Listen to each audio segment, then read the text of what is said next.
प्रिय विद्यार्थियों, आज मैं आपको ये बताऊंगा कि प्रश्न पत्र को हल करते समय किन किन बातों का ध्यान रखना चाहिए।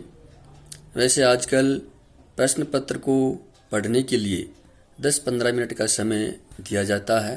तो जैसे ही आपको प्रश्न पत्र मिले, सबसे पहले आप ये चेक करें कि प्रश्न पत्र में प्रश्नों की संख्या कितनी है। ये उस प्रश्न पत्र में शुरू में ही लिखा हुआ होता है। तो जितने प्रश्नों की संख्या है उतने प्रश्न इस प्रश्न पत्र में छपे हुए भी है या नहीं, यह आप चेक कर लें। कभी कभी ऐसा होता है कि कुछ प्रश्न छपे हुए नहीं होते हैं, तो फिर आप उन प्रश्नों को हल करने से चूक सकते हैं। और सारे प्रश्न सही दिख रहे हैं या नहीं दिख रहे हैं, अगर कहीं कोई मिस्टेक हो, मिसप्रिंट हो, तो आप वीक्षक से जानकारी इसके बारे में ले सकते हैं। उसके बाद जब आप पूरे ही प्रश्न पत्र को सरसरी दृष्टि से देख लेते हैं तो आपको ये तो पता चल ही जाता है कि कौन से प्रश्न आपको अच्छी तरह से याद है और कौन से प्रश्न आपको कम याद है।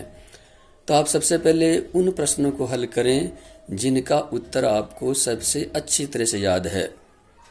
उन प्रश्नों को आप सबसे पहले हल करें, तो इससे यह फ़ायदा होगा कि जब एग्जामिनर कॉपी जांचेगा, प्रश्न पत्र चेक करेगा, प्रश्न उत्तरों को चेक करेगा, तो अगर आपने शुरू में प्रश्नों का उत्तर अच्छी तरह से लिख रखा है तो उसके मन में एक सकारात्मक प्रभाव पड़ेगा, उसके दिमाग में प्रभाव पड़ेगा कि यह परीक्षार्थी पढ़ने में ठीक है, तो वह आपको अच्छे अंक देगा और आगे वाले प्रश्नों में भी वो आपको अच्छे अंक देगा। लेकिन अगर आप शुरू में ही ऐसे प्रश्न हल कर लोगे जिनका उत्तर आपको कम आता है, तो उसके दिमाग में एक नकारात्मक प्रभाव पड़ जाएगा। फिर आगे अगर आपने प्रश्न उत्तर सही भी लिख रखा है तो भी पूर्वाग्रह के कारण वो आपको उसमें नंबर कम अंक दे सकता है। इसलिए आप ऐसे प्रश्नों को पहले हल करें जिनका उत्तर आप सबसे अच्छी तरह से कर सकते हैं, और उसके बाद आप ऐसे प्रश्न हल करें जिनका उत्तर आपको कम आता है।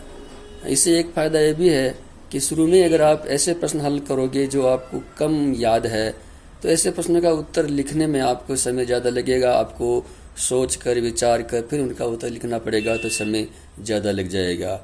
और फिर अंत में जब समय कम बचेगा और फिर अगर आपको कोई ऐसा प्रश्न है जो आपको अच्छा याद है, अच्छी तरह से आपको याद है, लेकिन समय कम है, तो आप हड़बड़ाहट में, जल्दबाजी में उनका उत्तर लिखोगे।